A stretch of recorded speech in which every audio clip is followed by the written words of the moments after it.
پیغمبر اسلام رحمت للعالمین آقائے دو جہاں سرور کائنات خاتم النبیین حضرت محمد مصطفیٰ صلی اللہ علیہ وآلہ وسلم نے ارشاد فرمایا ہے کہ اللہ تعالیٰ عز و جل کے ہاں سب سے زیادہ ناپسند وہ آدمی ہے جو سب جاگرال ہے۔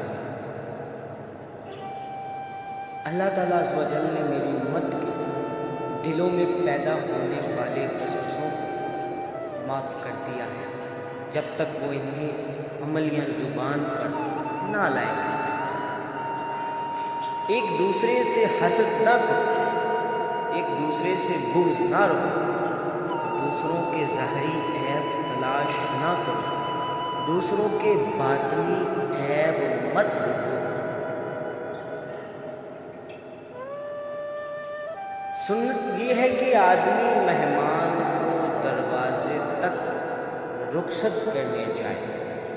اگر بندہ اتنے گناہ کرے کہ اس کے گناہ آسمان کی بلندی تک پہنچ جائیں تو جب تک مجھ سے بخشواتا رہے گا اور مجھ سے امید رکھے گا میں بخش دوں۔ سب سے افضل صدقہ روٹھے ہوئے لوگوں میں صلح کرا دینا۔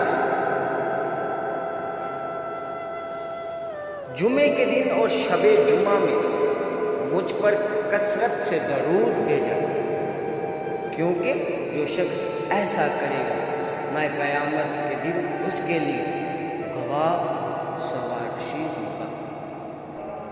اللہ تعالیٰ عز و جل ایسے شخص کو اپنے عرش کے سائے میں جگہ دے گا جس نے تنہائی میں اللہ کا ایسے ذکر کیا ہو کہ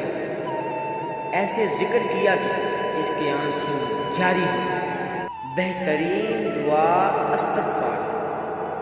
مومن جب قرآن کی تلاوت کرتا ہے اس کے لیے رحمت کے دروازے کھول دیے جاتے ہیں اور اس کے منہ سے نکلنے والے ہر حرف کے بدلے میں خدا ایک فرشتہ خلق فرماتا ہے جو کائنات تک اس کے لیے استغفار کرتا رہتا ہے۔ بے شک علم حاصل کرنے کے بعد خدا کے نزدیک قرائت قرآن سے بڑھ کر کوئی چیز نہیں۔ اگر کسی کے گھر رہنے والے کم خوراک ہو تو گھر نورانی ہو جاتا ہے۔ وہ آنکھ جہنم کی آگ کو نہیں دیکھے گی جو خوف خدا سے روئی ہو، اور نہ وہ آنکھ جو اطاعت الہی میں بیدار رہی، اور نہ وہ آنکھ جو محرمات الہی سے بند رہی۔ جس نے کثرت سے استغفار کیا اس کو ہر غم سے نجات و عنایت اور زحمت سے رہائی اور ایسی جگہوں سے رزق عطا کرتا ہے جہاں سے وہم و گمان بھی نہ ہو۔ ہر چیز کا دل ہوتا ہے، قرآن مجید کا دل سورہ یاسین۔ جو شخص سورہ یاسین پڑھتا اسے 10 قرآن پاک پڑھنے کا ثواب ملتا ہے۔ میں اپنی امت سے 3 باتوں کے بارے میں کہتا ہوں۔ نمبر 1 حد سے زیادہ بخیلی، نمبر 2 خواہش پرستی، اور نمبر 3 گمراہ امام۔ شراب گناہوں کی جڑ ہے۔ مومن جب مومن سے ملتا ہے اور اسے سلام کہتا ہے، اس کا ہاتھ پکڑ کر اس سے مصافحہ کرتا ہے تو ان دونوں کی خطائیں اس طرح جڑ جاتی ہیں جس طرح درخت کے پتے جڑ جاتے ہیں۔ آدمی کی خوش بختی اور بدبختی اس کے 2 جبروں کے درمیان ہے کہ ہر اس کام سے بچو جس کے بعد میں معذرت کرے۔ جس کو یہ بات اچھی لگتی ہو کہ اس کا رزق فراخی اور عمر دراز ہو، اسے چاہیے کہ اپنے عزیز و اقارب سے میل ملاپ رکھے۔ کہ کوئی بھی شخص جو 10 آدمیوں کا امیر ہو اسے قیامت کے دن توپ پہنا کر لایا جائے عدل کے سوا کوئی چیز اسے نہیں چھڑائے گی یا ظلم اسے ہلاک کر دے گی۔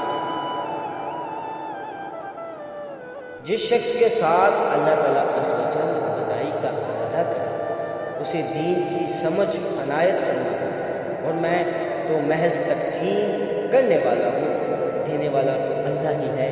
یہ امت ہمیشہ اللہ کے حکم پر قائم رہے، یہ امت ہمیشہ اللہ کے حکم پر قائم رہے گی، اور جو شخص ان کی مخالفت کرے گا انہیں نقصان نہیں پہنچا سکے گا یہاں تک کہ اللہ کا حکم آ جائے گا۔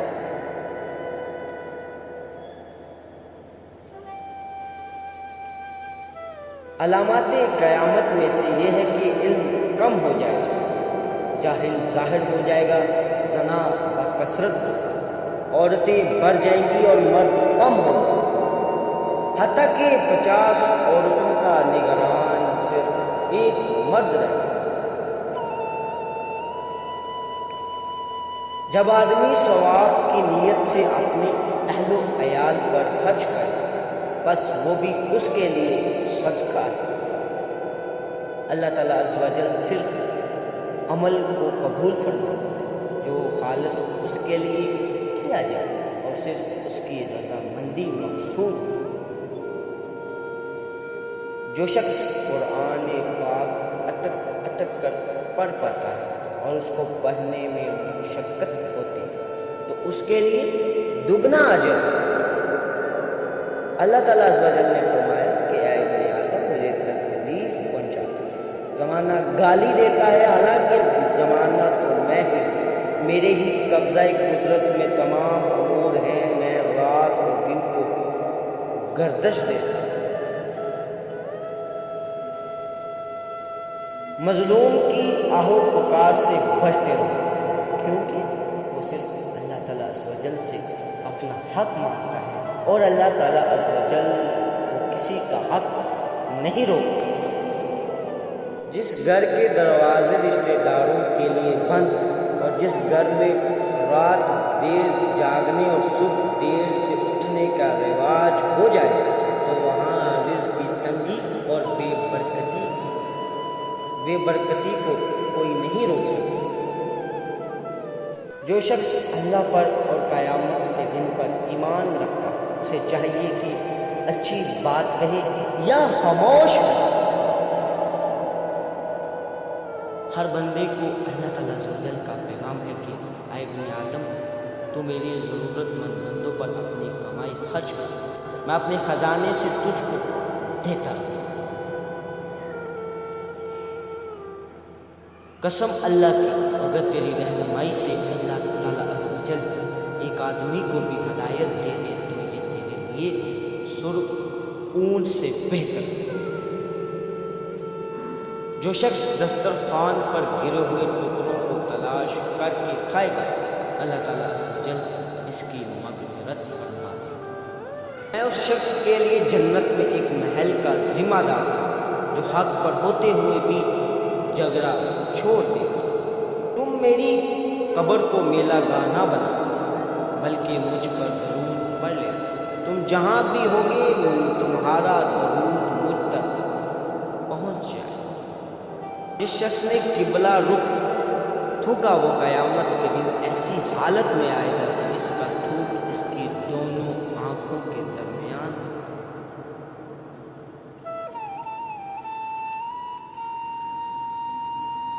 ایک آدمی نے رسول خدا سے صلی اللہ علیہ وآلہ وسلم سے پوچھا کہ کون سا اسلام بہتر ہے، تو آپ صلی اللہ علیہ وآلہ وسلم نے فرمایا تو کھانا کھلائے اور ہر شخص کو سلام کرے خواہ اس کو تو جانتا ہو یا نہ جانتا ہو۔ اللہ تعالیٰ عز و جل جس شخص کے ساتھ خیر و بھلائی کرنا چاہتا ہے اسے مصیبتوں میں مبتلا کر دیتا ہے۔